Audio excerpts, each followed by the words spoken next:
Once we found the bullet, we didn't mess with any more evidence. All right. Okay, Jack. It's all yours. You know what to do. Man, how on earth did you know this was here? All right. Will you two just relax? You both know that Garcia's the lead man in the investigation, so it's not going to do any good to keep him out of the cold. Besides, you have to trust somebody sometime, right? Totally up to you, counselor.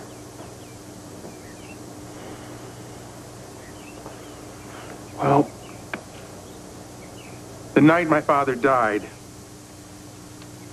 he came here to visit with my grandmother. After spending some time with each other, they each went to their rooms and went to bed. In the early hours of the morning, my grandmother was awakened by a sound.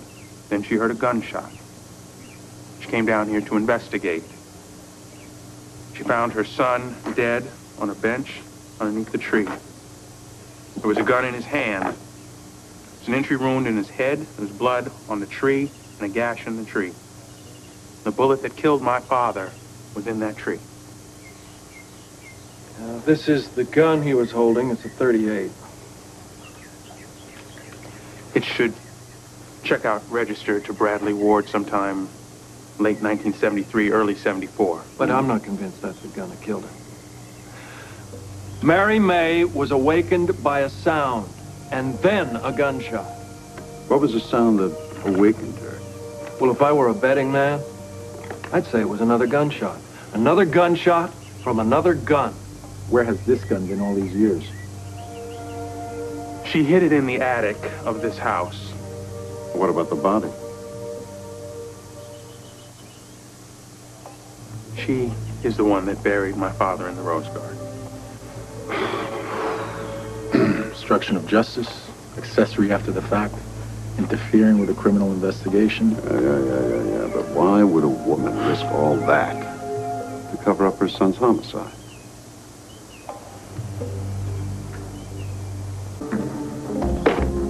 I always knew that Mary Mae wasn't telling everything she knew, but even in my wildest dreams, I never suspected that she was covering up a murder. She didn't think that it was murder. She thought my father had committed suicide. Oh, really? Well, in suicide, there's usually a motive as well. What made her think that he wanted to kill himself? Nothing personal, but Commissioner, could we have a word with you alone? Yeah, sure, boss. No Garcia. problem. Yeah.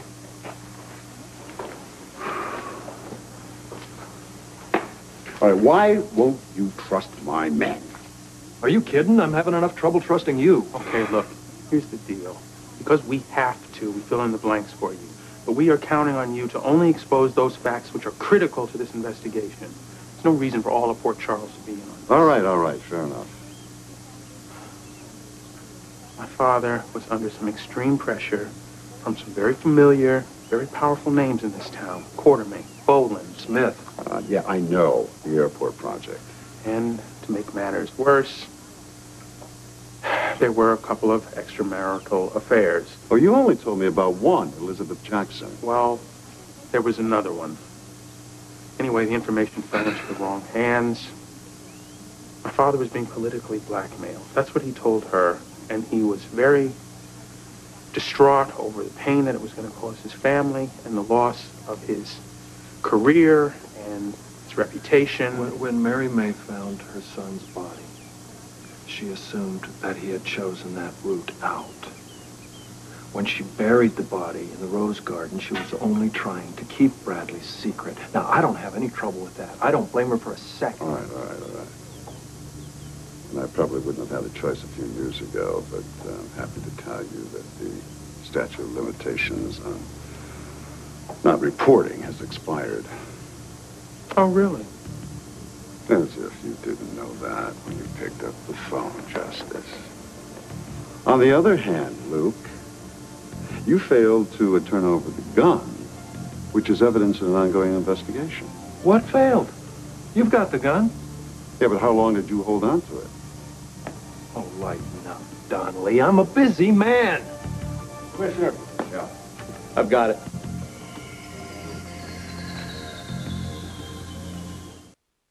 So the bullet come from this gun? No, this is definitely not a 38 slug. Looks like it's in pretty good All right, shape. Luke, please.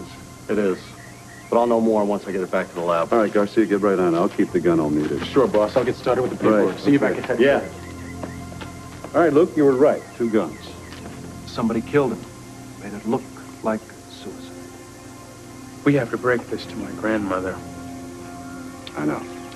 And I'm going to have to get a statement from her, a positive ID that this was the weapon she found the night of the murder.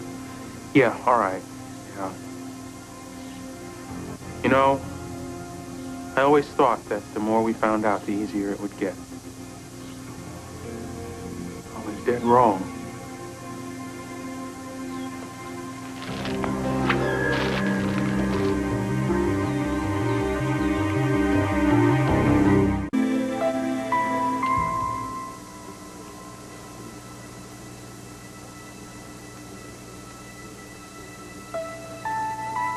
Mary Mae?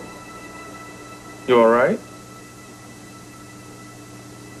I was set up, and I fell. And for what? So I could spend 20 years protecting a murderer? Turns out you knew more about your father than I did. Granny Mae, everything I know about my father, everything I love, everything I respect, I learned from you. Mrs. Ward, I need your cooperation. I suppose it's about time. Now, is this the weapon that you found on Bradley the night he was murdered? Is this the gun? It is the gun. And I'm in trouble. I'll need my lawyer. No, you won't, Mary Mae. You'll have to take me kicking and screaming first, Sean. That's not going to be necessary, all right? The statute of limitations ran out of this a long time ago.